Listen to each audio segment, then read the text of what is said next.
বিগত সানডেতে তো mother's day ছিল, তার আগের সানডেতে আমি একটা টপিক নিয়ে, একটা বিষয় নিয়ে আপনাদের সাথে আলোচনা করেছিলাম। সেটা হচ্ছে হিন্দিতে হচ্ছিল যে অদৃশ্য বন্ধন ইয়া আনসিন বন্ডেজেস বা বন্ধন। ঠিক আছে, হয়ে গেছে। আমি একটা ডেমনস্ট্রেশন আপনাদেরকে দিতে চাইছি যাতে আপনারা বুঝতে পারেন।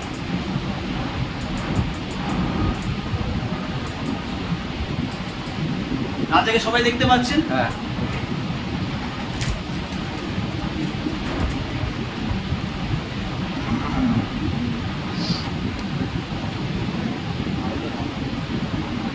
ভালো করে বাঁধলে পানি থাকে।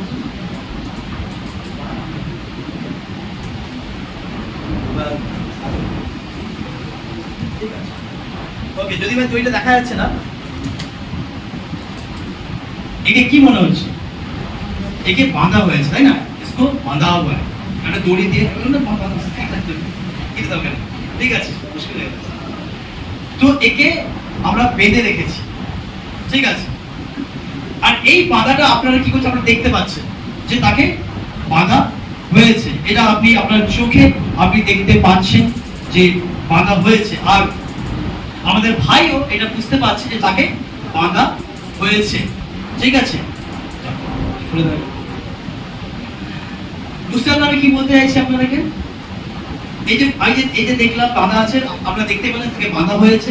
আর ভাইও বুঝতে পারছে যে তাকে বাঁধা হয়েছে। কিন্তু এটা যেটা আপনারা দেখলেন, এটা আমরা দেখতে পেলাম, কিন্তু এমন কিছু বাঁধা আছে বা এমন কিছু বন্ধন আছে যেগুলোকে আমরা দেখতে পাই না। যাকে বাঁধা হচ্ছে সেও দেখতে পায় না, আর বাইরে আপনারাও তাকে দেখতে পাবেন না যে তাকে বাঁধা হয়েছে। আজকে অধিকাংশ লোকেদের তারা কিছু না কিছু বন্ধনে বেঁধে রয়েছে। তারা সেটা নিজেরাও বুঝতে পারছে না এবং তাদের আশেপাশের লোকেরাও বুঝতে পারছে না। হ্যাঁ, কিছু সিম্পটম, কিছু চিহ্ন দেখা যায় যেগুলো আমরা আলোচনা করব, যে বাঁধা বা বন্ধনের কিছু কিছু সিম্পটম বা কিছু কিছু চিহ্ন দেখা যায়। তো আমরা খুলবো এফেসীয়, যেটা আমরা গতবার একবার দেখি, এফেসীয় তার 6 অধ্যায়।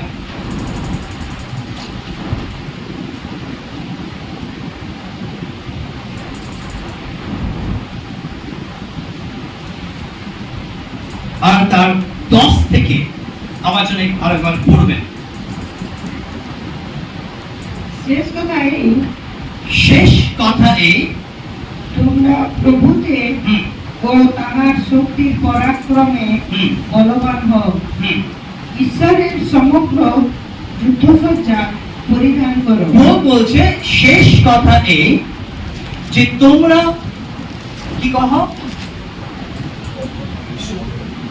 তোমরা প্রভুতে তার শক্তিতে ও বলবান হও।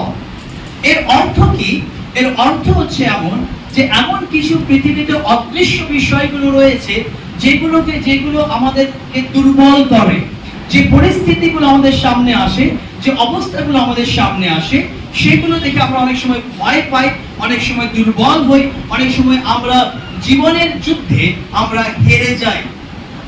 আর সেই জন্য পল বলছে শেষ কথাই, এটাই ফাইনাল কথা। কি ফাইনাল কথা? যে তোমরা যেন প্রভুতে ও তার শক্তিতে বলবান হও, দিন প্রতিদিন বলবান হও। কেন হও? কারণ তোমাদের বিরুদ্ধে কিছু অদৃশ্য শক্তি কাজ করছে। আমার প্রিয় লোকেরা, পৃথিবীতে দুটো শক্তি কাজ করে। একটা হচ্ছে ভালো শক্তি, একটা হচ্ছে মন্দ শক্তি। একটা হচ্ছে ঈশ্বরের শক্তি, একটা হচ্ছে মন্দ শক্তি বা অন্ধকারের শক্তি। ঈশ্বরের শক্তি আপনাকে শক্তিযুক্ত করে। ঈশ্বরের শক্তি আপনাকে চ্যালেঞ্জেস ফেস করার জন্য আপনাকে সাহস যোগায়। কিছু কিছু অন্ধকারের শক্তি রয়েছে, মন্দ শক্তি রয়েছে, খারাপ শক্তি রয়েছে, যেগুলো আপনাকে নিচে নামানোর চেষ্টা করে, যেগুলো আপনাকে নষ্ট করার শেষ করে, যেগুলো আপনাকে শেষ করতে চায়। যিশু বললেন একটা জায়গায় যে চোর আসে চুরি করতে, নষ্ট করতে, ঘাত করতে, শেষ করতে। অর্থাৎ এমন একটা শক্তি কাজ করছে পৃথিবীতে, যেটা মানুষকে, সে যে কোনো মানুষ হোক না কেন, তাকে শেষ করতে চায়, তার তার তার জীবনের সমস্ত বিষয়গুলোকে চুরি করতে চায়। কি চুরি করতে চায়? সোনা গয়না নিশ্চয় নয়, শান্তি, আনন্দ, প্রেম, শক্তি, সমস্ত কিছু সে চুরি করতে চায় বা তাকে নষ্ট করতে চায়, তাকে শেষ করতে চায়। আজকে যত সুসাইড আমরা দেখি আমাদের চারপাশে, কিছুদিন আগে আমরা শুনছিলাম একটা সুসাইড হয়েছে, আর প্রায় আমরা দেখতে পাই আজকাল সুসাইড এবং আত্মহত্যার হার বেড়ে গেছে। আপনি আমাকে একটা কথা বলুন, যে ব্যক্তি যদি আপনি তাকে একটা আঙুলটাকে ছোঁয়াতে বলে সে ছোঁবে না, বা তাকে আপনি পিন ফোটাতে বলে সে ফুটবে না, বা কেন? সে জানে সে কষ্ট পাবে। বা কোনো মানুষ মরতে চায় না, সে যেমনই পরিস্থিতি হোক না কেন, সে যতই বলবে আর ভালো লাগছে না, কিন্তু মরতে যখন মৃত্যু সামনে আসবে তখন সে মরতে চায় না। কিন্তু আপনি চিন্তা করেন, এমন একটা কি পরিস্থিতি তৈরি হয় যেখানে মানুষরা বা লোকেরা বা ইয়াং ছেলেমেয়েরা আজকাল আত্মহত্যা করছে। কেউ ছাদ থেকে পড়ছে, কেউ দড়ি ঝুলিয়ে নিচ্ছে, কেউ ট্রেনের সামনে পড়ে যাচ্ছে, কেউ বিষ খেয়ে নিচ্ছে। কেন এগুলো হচ্ছে? এর পিছনে অনেক কারণ রয়েছে। এর পিছনে কিছু অন্ধকারের শক্তি রয়েছে। কেন? কখনো কোনো ভালো শক্তি, কখনো ঈশ্বরের শক্তি তাকে আত্মহত্যা করতে দেবে না, কারণ আত্মহত্যা পাপ। যদি কোনো মানুষ আত্মহত্যা করে, সে কখনো স্বর্গে যেতে পারবে না। সে আত্মহত্যা পাপ। ঈশ্বর কখনো চান না যে একটি ব্যক্তি আত্মহত্যা করে, কিন্তু অন্ধকারের শক্তিগুলো চায়, শয়তানের শক্তিগুলো চায় যে একটি ব্যক্তি কি করে? আত্মহত্যা করে। এবং সে আত্মহত্যা করে, তার আত্মা আর স্বর্গে যায় না। সে জানে যে ব্যক্তিকে আমি শেষ করে দিই, আত্মহত্যা করিয়ে দিই, তাহলে এ কখনো স্বর্গে যেতে পারবে না। সে জীবনে কতই ধার্মিক জীবন যেমন কেউ না করেছে। কথা বুঝতে পারছেন না কি বলছে? ঠিক সেরকমই কিছু অন্ধকারের ফোর্স গুলো থাকে, যেগুলোকে মানুষকে বাধ্য করে এই সমস্ত কিছু করার জন্য। আর তাই জন্য এখানে পৌল বলছে শেষ কথা এই, তোমরা কি হও? বলবান হও। কেন বলবান হও? যেন পৃথিবী, যেন মন্দ শক্তির সামনে কি করো? তোমরা দাঁড়াতে পারো। ওকে, আর একটু পড়ে যান, একটা লাইন আমি খুঁজছি এখানে, আর পড়ে যান যদি এফিসিয়েন্ট 6-তে পড়ে যান। ঈশ্বরের সমগ্র যুদ্ধসজ্জা পরিধান করো, যেন দিয়াবলের নানাবিধ চাতুরীর সম্মুখে দাঁড়াইতে পারো।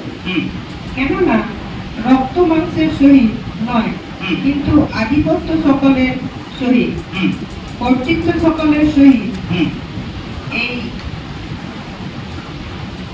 এই অন্ধকারের জগৎপতিদের সহিত, স্বর্গীয় স্থানের দুষ্টতার আত্মবলের সহিত আমাদের মল্লযুদ্ধ হইতেছে। ওকে, এখানে কিছু বিষয় রয়েছে, কিছু র্যাঙ্কিং রয়েছে, যেগুলো আমি আপনাদের সাথে আলোচনা করব। এফেসীয় তার 6 অধ্যায় 10 থেকে আমরা বোধ করেছেন, আরেকবার আমি তাকে আস্তে আস্তে পড়তে বলবো 12 পদ থেকে। 12 পদ থেকে।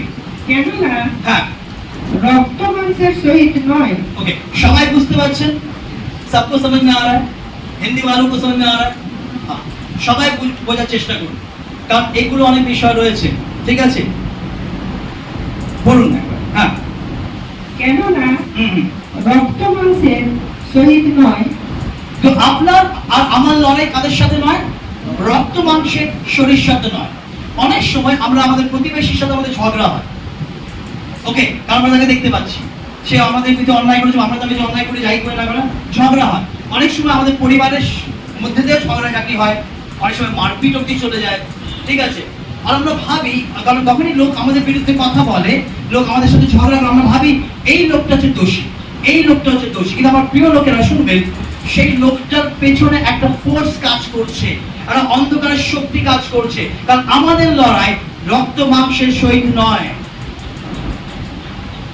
আপনার লড়াই আপনার ভাইয়ের সাথে নয়, আপনার লড়াই আপনার বোনের সাথে নয়, আপনার লড়াই আপনার শাশুড়ির সাথে নয়, আপনার লড়াই আপনার বৌমার সাথে নয়, আপনার লড়াই আপনার প্রতিবেশীর সাথে নয়, আপনার লড়াই এমন কোনো ব্যক্তির সাথে নয়। আপনার লড়াই অন্ধকারের শক্তিদের সাথে, আপনার লড়াই রক্ত মাংসের সহিত নয়। এটাকে বুঝতে হবে। আমরা অনেক সময় মানুষের সাথে রাগ করে, ঝগড়া করে তার সাথে কথাই বলি না। কেন? সে আমার বিরুদ্ধে এরকম কথা বলেছে, সে আমার বিরুদ্ধে লেগেছে। কিন্তু বুঝতে হবে তার পিছনে একটা শক্তি কাজ করছে, যেটা আপনাকে উদ্ধত্ত করার জন্য, আপনাকে নষ্ট করার জন্য, আপনাকে উগ্র করে দেওয়ার জন্য চেষ্টা করছে। অনেক সময় যখন একটি ব্যক্তি প্রভু যীশু খ্রিস্ট গ্রহণ করে, আর নতুন নতুন যখন সে গ্রহণ করে, সে খুব উৎসাহিত হয়, এক্সাইটেড হয়, তাই না? উৎসাহিত হয়, আর সে দিন রাত বাইবেল পড়তে থাকে, প্রার্থনা করতে থাকে। বাইরে ওখানে কি বলে বলুন তো? খুব বেশি ধার্মিক দেখা যাচ্ছে। সবচেয়ে আমি আশ্চর্য হই, তখন সেই ছেলেটা রকে বসে আড্ডা মারছিল, সেই ছেলে কারোর সাথে ছড়ে, লোক কিছু বলবে না, তার পরিবারও কিছু বলবে না, কি যখন সে ভালো হবে তখনই তার বিরুদ্ধে কথা বলতে শুরু। রোজ রোজ খুব বেশি চাপ যাচ্ছি, তবু ধার্মিক হয়ে গেছি। আর আপনি কি কেন করছেন? যেন আপনি রেগে যান, যেন আপনি তার সাথে কথা উত্তর দেন তাকে।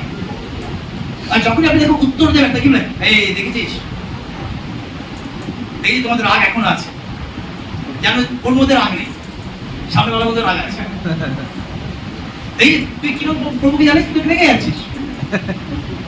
আর এগুলো শুনে আপনার মধ্যে আরো রাগ আসবে। আপনার ভাই বলছে না, ভাইয়ের পেছনে একটা কাজ করছে। আপনার বাবা বলছে না, আপনার বাবার পেছনে একটা কাজ করছে। অনেক সময় মন্ডলী লোকেরা এরকম বলে, বেশি দেখাচ্ছে দেখো আজকাল, কিছু বলে, পাঁচটা কিছু বলে বাইবেল পড়তে শুরু করে দেয়, যেন বাইবেল ওই জানে, তাই না? এখন বিধান আর শোনার মধ্যে কম্পিটিশন, কে আগে করবে, ভালো কথা, নিশ্চয়ই, তাই না? আর এগুলো আপনাকে এই জন্য বলা হয় না আপনি রেগে যান, আপনি কিছু দু একটা কথা বলে দিন, কারণ এর পেছনে অন্ধকারের শক্তি কাজ করছে। এই জায়গায় কি করবেন? নীরব থাকবেন, শব্দের বেস্ট মেডিসিন। ঠিক আছে? তো এখানে কি বলছে পড়বেন আরেকবার? হ্যাঁ পড়ুন। ঈশ্বরের সমগ্র ঈশ্বর সমগ্র যুদ্ধসজ্জা পরিধান করো। ঈশ্বরের সমস্ত যুদ্ধসজ্জা কি করুন? পরিধান করে। যে যুদ্ধসজ্জা পরে রেখেছে, আমরা সেটা এখন যাচ্ছি না, আগে যেন দিয়াবলের নানাবিধ চাতুরীর সম্মুখে দাঁড়াইতে পারে। ওকে, এটা একটু হিন্দিতে পড়ে দাও, এই লাইন তো হিন্দিতে পড়ো, हिंदी वालों की तो समझ में आना चाहिए। परमेश्वर के सारे हथियार बांध लो। हाँ, कि तुम शैतान की युक्तियों के सामने শয়তানের যুক্তি, শয়তানের একটা চাতুরি, বা শয়তান সব সময় চায় আপনাকে কি করার জন্য? আপনাকে ঈশ্বর থেকে দূরে সরানোর জন্য। শুনুন ভালো করে, যখন ঈশ্বর আদম হাওয়া সৃষ্টি করলেন, মানুষের সৃষ্টি করলেন, আদম হাওয়াকে ঈশ্বর অধিকার দিলেন সমস্ত কিছু। কি বললেন? এই সব কিছু তোমার অধিকারে আছে, আকাশের পক্ষীগণ তোমার অধিকারে আছে, জমিতে যা কিছু আছে, ফল টল যদি সবই তোমার অধিকার, আমি তোমাকে দিলাম। আর শয়তান, কারণ এর আগে অধিকার শয়তানের ছিল, যখন শয়তান থেকে অধিকার নিয়ে ঈশ্বর মানুষকে দিলেন, শয়তান কি করলো?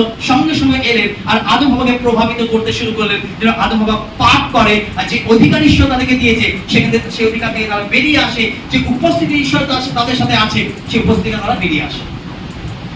আর এটা কেবলমাত্র আদি পুস্তকে শেষ হয়নি, এটা এখনো চলছে, যে শয়তান আপনাকে, যে ঈশ্বর যে অধিকার দিয়েছে সে অধিকার থেকে আপনাকে বার করতে, ঈশ্বর যে উপস্থিতি আপনার জীবনে রয়েছে সেখান থেকে শয়তান আপনাকে বার করতে। এটা আজও শয়তানের সাথে চাতুরতা, অর্থাৎ শয়তান আজও প্ল্যানিং করছে। কথা বুঝতে পারছেন? সামনে আ গই, সামনে আ গই সবকো। যখন আমরা বাড়ি বানাই, আমরা কি করি? হুট করে ইটগুলো নিয়ে চলে আসে, সিমেন্ট লাগিয়ে দিই, ফটাফট লাগিয়ে দিই, আবার এরকম করি কি করি? প্রথমে আমরা প্ল্যান করি, স্ট্র্যাটেজি করি, প্ল্যান করি, কোথায় কি হবে, কোন জায়গায় কি হবে, প্ল্যান করা হয়। বা যদি কেউ কোনো মানুষকে মারতে চায়, হ্যাঁ, প্ল্যান করে, কবে আজকে কোন সময় এসে ঘর থেকে বেরোবে, 7টার সময় বেরোবে কি 8টার সময় বেরোবে, একটা প্ল্যান থাকে, এটা 1 মাস আগে থেকে প্ল্যান থাকে।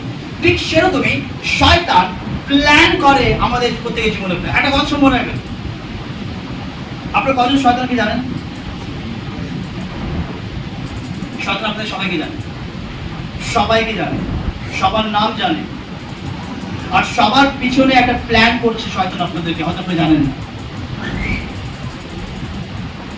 আপনি মানুন বা অথবা না মানুন, স্বীকার করুন বা অস্বীকার করুন, এটা অ্যাকচুয়ালি ফ্যাক্ট যে শয়তান প্ল্যান করছে। কেন?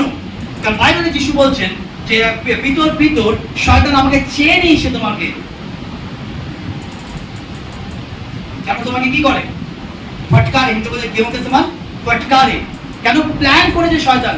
পিতর। কেন পিতরকে? কারণ পিতরই হচ্ছে বস না, পিতর লিডার ছিল, সব পুরো চালাদের লিডার ছিল। একে যদি ফেলতে পারি তাহলে বাকিগুলো চলে আসে। শয়তান পিতরকে প্ল্যান করেছিল। আপনার বা আমাদের জীবনের জন্য শয়তান প্ল্যান করে, এটা জেনে নিন। ওর কাছে পুরো বায়োডাটা আছে, আপনার পুরো বায়োডাটা, পুরো পেপার আছে আপনার পরিবারে কে কে আছে, আপনি কাকে বেশি ভালোবাসেন, আপনি কি বেশি ভালোবাসেন, আপনার দুর্বলতাটা কোথায় আছে, কি বিষয় আছে, সবকিছু শয়তান জানে।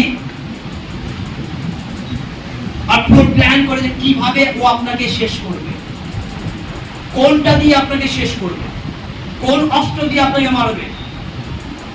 শয়তানের যে প্ল্যান আছে, আমরা এগুলো হালকা ভাবে নিই। আমরা আমরা আমরা আমরা ভাবি না এগুলো কিছু নয়, এটা কিছু নয়, এগুলো আছে। যদি কন্টিনিউ আপনার জীবনে কিছু না কিছু ঘটছে, তাহলে ভেবে রাখুন এটা এটা এটা আপনি শয়তানের প্ল্যানের মধ্যে রয়েছেন। আমি বিগত দিন একটা ভিডিও দেখছিলাম, আর সেই ভিডিওতে একটা শয়তানের এজেন্ট একসময় ছিলেন। আর উনি শয়তানের একটা অর্গানাইজেশন, একটা সংস্থা আছে, যে সংস্থা শয়তানের দ্বারা পরিচালিত। জানেন তো, বিদেশে একটা চার্চ আছে, সেটাকে স্যাটানিক চার্চ বলা হয়। আর সেই চার্চটা পাল্টা থেকে শুরু হয়। ঠিক সেরকম কিছু অর্গানাইজেশন আছে, যে সংস্থা আছে, যেগুলোকে কিছু এজেন্টদেরকে নেয়, আর তার লোকদেরকে নেয়, আপনার আমার মতো লোকদেরকে নেয়, আর তাদেরকে যারা বিশ্বাসী বা যারা খ্রিস্টান, তাদের বিরুদ্ধে তাদেরকে কি করে ব্যবহার করে, তাদেরকে কাজ দেওয়া হয়। যেমন আমি একটা কথা বলছি, যে যারা আমাদের ফিল্ডে রয়েছেন, যেমন আমাদের ভাই অলোক ভাই রয়েছেন, ইঞ্জিনিয়ার ফিল্ডে রয়েছেন, তাই না? তো ওনাকে প্ল্যান দেওয়া হয় যে এগুলো তোমাকে আজকে এই বছরের মধ্যে শেষ করবে, এই মাসের মধ্যে आपको खत्म करना पड़ेगा। देता है ना कंपनी आपको कि एक महीना में। शैतान भी एक प्लान देता है लोग कि ये प्लान इस व्यक्ति को, मान लो सोमनाथ के ऊपर में आपको 6 महीना का दिया, इस पर आप किसी भी तरह इसका आर्थिक रूप में खत्म करो, इसका शरीर में बीमारी डाल दो, इसका जीवन में प्रॉब्लम डाल दो, ये तमाम चीज डाल। एक प्लान देता है, इसको बोलते हैं शैतान का एजेंट, एक प्लान देता है। আপনাকে ধন্যবাদ দিই যে ওই যিনি বলছিলেন সে আগে এরকমই কাজ করতো, কিন্তু পরে প্রভুকে সে জানতে পারলো। তো আমার প্রিয় লোকেরা, পৃথিবীতে অনেক কিছু ঘটছে যেগুলো আপনি বা আমি বুঝতে পারছি, আমরা ন্যাচারাল ভাবে। হ্যাঁ, ধরো আপনি যাচ্ছেন রাস্তা দিয়ে, আর ফোনে কথা বলে আছেন, ফোনে দেখে আছেন, আপনার অ্যাক্সিডেন্ট হলো, সেটা আপনার দোষ, তাই না? আজকাল তো এরকম ভাবে গাড়ি চালায়, ওদের এরকম ভাবে না রয়ে যায়। আরে ভাই তো দাঁড়িয়ে কথা বল, এত ব্যস্ত, এরকম করে রাস্তায়। কিন্তু ধরুন আপনি যাচ্ছেন, আর আপনার হঠাৎ অ্যাক্সিডেন্ট হয়েছে, আপনি দোষী নন বা কোনো কিছু, আপনি জানেন তার পেছনে কিছু না কিছু প্ল্যান ছিল আপনাকে মারার জন্য, আপনাকে শেষ করার জন্য। এটা প্ল্যান থাকে শয়তানের, যেন আপনাকে আপনার পরিবারকে সম্পূর্ণ আত্মিকভাবে প্লাস শারীরিকভাবে শেষ করার জন্য, যেন আপনি শেষ হয়ে যান আর আপনি ঈশ্বর থেকে সরে যান। কথা বুঝতে পারছেন? তো এখানে কি বলছে, এবার পড়ি, আবার লাইন পড়ি, সেই 12 অধ্যায় 12 পদে, সরি এফেসীয় 12 পদ পড়ুন। কেননা রক্ত মাংসের সহিত নয়, কিন্তু আধিপত্য সকলের সহিত। ওকে, আধিপত্য আসছি না, একটু ইংরেজিতে এই লাইনগুলো পড়বে আমার জন্য, কারণ একটু আমি কিছু লিখেছি, ওই 12 পদটা পড়বে, একটু ইংরেজিতে পড়ো। হ্যাঁ হ্যাঁ, প্রিন্সিপ্যালিটিস, এটা কি বলে? ওটা আধিপত্য। চলো কিছু র্যাঙ্ক আছে, পড়ে যাও, নাম করে পড়ে যাও। প্রিন্সিপ্যালিটিস, against power, against the rulers of the darkness হ্যাঁ of this age, হ্যাঁ, against spiritual host of wickedness হ্যাঁ, in the heavenly places. অর্থাৎ চারটে র্যাঙ্ক এখানে দেওয়া রয়েছে। ঠিক আছে, আমি একটা র্যাঙ্ক বলে আজকে শেষ করবো, যেহেতু আমাদের প্রবচন রয়েছে। আপনি পড়ে যান, ওই চারটে একটা পড়ে যান। প্রথমে কি আছে? আধিপত্য। কিন্তু হ্যাঁ আধিপত্য সকলের সহিত, হ্যাঁ কর্তৃত্ব সকলের সহিত, হুম এই অন্ধকারের জগৎপতিদের সহিত, হুম স্বর্গীয় স্থানে দুষ্টতার আত্মগণের সহিত হুম। আমাদের মল্লযুদ্ধ। এবার শুনুন ভালো করে। যেমন মিলিটারিতে র্যাঙ্ক রয়েছে, হ্যাঁ, কমান্ডার, তারপর চিফ কমান্ডার, তারপর লেফটেন্যান্ট, কিছু র্যাঙ্ক রয়েছে না মিলিটারিতে, ঠিক সেরকমই অন্ধকারের শক্তিতে সাধারণত কিছু র্যাঙ্ক রয়েছে। আর এক একটা র্যাঙ্কে এক একজনকে কাজ দেওয়া আছে এক একটা ডিপার্টমেন্টে, ওদের ডিপার্টমেন্ট আছে। এটা হয়তো আপনার কাছে গল্প রাখতে পারে, अगर आपको ये कहानी है, लेकिन ये कहानी ये सच है, बाइबल बोल रहा है। প্রথম হচ্ছে আধিপত্য বা প্রিন্সিপ্যালিটি, এরা হচ্ছে হাই র্যাঙ্কে। যেমন মিলিটারিতে একটা হাই র্যাঙ্ক থাকে, আমি জানি না ওটা কি থাকে, হাই র্যাঙ্ক থাকে, সেরকমই প্রিন্সিপ্যালিটিস হচ্ছে বা আধিপত্য যেটা হাই র্যাঙ্কের লোকেরা, হাই র্যাঙ্কের এজেন্টরা, ঠিক আছে। তারা কি করে, পুরো তারা যে ডেমনিক, অর্থাৎ মানে কি বলবে, ডেমনিক না, দুষ্ট আত্মা ধরে রাখলাম, ঠিক আছে, দুষ্ট আত্মা ঠিক ইয়ে নয় এটা, ওকে, যে দুষ্ট শক্তিগুলো কাজ করে তাদের উপরে রয়েছে। আর এরা কি করে, এরা স্পেসিফিক, অর্থাৎ একটা পার্টিকুলার কোনো ব্যক্তিকে বা কোনো কাকে ওকে এরা কি করে, রুল করতে চায়। রুল করতে অর্থাৎ ধরুন আপনাকে একটা এক্সাম্পল দিই, আপনার পরিবারকে টার্গেট করেছে, এবার আপনার পরিবারে ও হাবি হবে, রুল মানে হাবি হওয়া, আর পরিবারের সব কিছুর উপরে সে আপনার পুরো আধিপত্য করবে, আর কি চেষ্টা করবে সেই বিভিন্ন ভাবে আপনাকে কি করে, শারীরিকভাবে, মানসিকভাবে, আত্মিকভাবে নষ্ট করবে। একটা স্পেসিফিক কাজ দেওয়া হয় যে এই এরপরে কাজ কর, বা এই ব্যক্তিগত কাজ, আমি একটু আগে বললাম স্পেসিফিক পার্টিকুলার কাজ, এটা কারা করে, আধিপত্য, প্রিন্সিপ্যালিটিস। তো এরকম চার প্রকারের দুষ্ট শক্তি রয়েছে, তাদের আলাদা আলাদা র্যাঙ্ক রয়েছে, যে র্যাঙ্কে তারা কাজ করে। আর আজকে আমরা এখানে শেষ করব, আগামী দিনে আমরা আরো 3টে র্যাঙ্ক দেখবো। আর প্রভু আমাদেরকে অনুগ্রহ করুন যে আমরা শয়তানের প্ল্যানকে বুঝতে পারি, স্ট্র্যাটেজিকে বুঝতে পারি। আমার প্রিয় লোকের, আমি আবার বলছি, আমরা অনেক সময় বলি না, আমরা মানুষকে শয়তান বলি। মানুষ শয়তান নয়, কারণ মানুষ ঈশ্বরের সৃষ্টি। হ্যাঁ, শয়তানের অ্যাক্টিভিটি তার মধ্যে পাওয়া যায়, কিন্তু সে শয়তান নয়, তাই না? অনেক বলে শয়তানি করছে বা এক নম্বরের শয়তান, বলবেন না, কারণ সে শয়তান নয়। শয়তানের অ্যাক্টিভিটি গুলো তার মধ্যে প্রভাব প্রকাশ পাচ্ছে, কিন্তু সে শয়তান নয়। আপনার বা আমার একটাই শত্রু, একটাই দুশ্মন, কোন মানুষ নয়, কোন জাতি নয়, কারণ সবাই ঈশ্বরের সৃষ্টি, ঈশ্বর সবাইকে ভালোবাসে। আমাদের শত্রু শয়তান, লুসিফার, যাকে স্বর্গদূত বলা হয়, একসময় স্বর্গদূত ছিলেন লুসিফার, সে হচ্ছে আমাদের শত্রু। একটাই শত্রু আমাদের রয়েছে, আপনার প্রতিবেশী আপনার শত্রু নন, আপনার মন্ডলীর লোকের আপনার শত্রু নন, আপনার ভাই, আপনার বোন, আপনার শাশুড়ি, আপনার বৌমা শত্রু নন, আপনার আত্মীয় শত্রু নন। একটাই শত্রু আপনার মা আমার, সেটা হচ্ছে শয়তান, যে লোককে প্রভাবিত করে আপনার বিরুদ্ধে লাগার জন্য, আপনাকে শেষ করার জন্য। সেই জন্য আমরা শিখবো, শুনবো কিভাবে আমরা সেখান থেকে বেরোতে পারি, কি কি বন্ধন আছে, যেটা আমি একটু আগে ডেমনস্ট্রেশন করে দেখালাম, যে বন্ধন রাজাকে আমরা দেখলাম, আমরা দেখতে পেলাম তার মধ্যে বন্ধনটা আছে, আর রাজাও দেখতে পেল, কিন্তু কিছু বন্ধন আছে যে লোকেরা দেখতে পায় না, আর যে তাকে বাঁধা হয় সেও বুঝতে পারে না। সেটা প্রভু আমাদের অনুগ্রহ করুন। আমি চাইবো আপনারা রেগুলার চার্চে আসুন, ঈশ্বরের বাক্যকে শুনুন, বুঝুন, জানুন যে ঈশ্বর আপনাকে কি সামর্থ্য দিয়েছে। বাইবেল একটা জায়গায় বলছে, তার চালাতে প্রথম জন তার চালাতে চার কথা দেখা আছে যে তোমার হৃদয়ের, যে তোমার মধ্যে রয়েছে আর যে পৃথিবীতে রয়েছে তার থেকে বেশি শক্তিমান। প্রপার্টি যে বাংলা হিন্দি প্রথম যোহন তার চালাতে চার কথা, এটা পুরো আমরা শেষ করব। বৎসেরা, হ্যাঁ, তোমরা ঈশ্বর হইতে হ্যাঁ, এবং উহাদিওকে জয় করিয়াছ, তোমরা ঈশ্বর হইতে আর উহাদিকে জয় করিয়াছো, কারণ যিনি তোমাদের মধ্যবর্তী, হ্যাঁ, তিনি জগতের মধ্যবর্তী ব্যক্তি অপেক্ষা মহান। এটা আপনাকে আমাকে জানতে হবে। তাহলে হিন্দি পড়ে দিয়েছে না, তাই हे बालकों, हाँ, तुम परमेश्वर के हो तुम परमेश्वर के हो और तुमने उन पर जय पाई है, हाँ, क्योंकि जो तुम में है जो तुम में है वे उससे हाँ। जो संसार में है आज संसार में भी है एक जन और तुम में भी है एक जन जो प्रभु यीशु को ग्रहण किया, जो प्रभु यीशु के अनुसार चलते उसके अंदर में पवित्र आत्मा है, परमेश्वर है और संसार में भी एक शक्ति है। लेकिन मैं एक बात बोल रहा है, बोलिए जो तुम में है, क्योंकि जो तुम में है हाँ। वे उससे हाँ। जो संसार में है हाँ। बड़ा है। जो तुम में है वो क्या है? वो संसार में उससे ज्यादा बड़ा है, शक्तिमान है। এটা আপনাকে বা আমাকে জানতে হবে। আসুন প্রার্থনা করি। Thank you Jesus. প্রিয় প্রভু, আমরা তোমাকে ধন্যবাদ দিই, আমরা তোমার প্রশংসা, তোমার গৌরব করি প্রভু এই সমস্ত বাক্যগুলোর জন্য।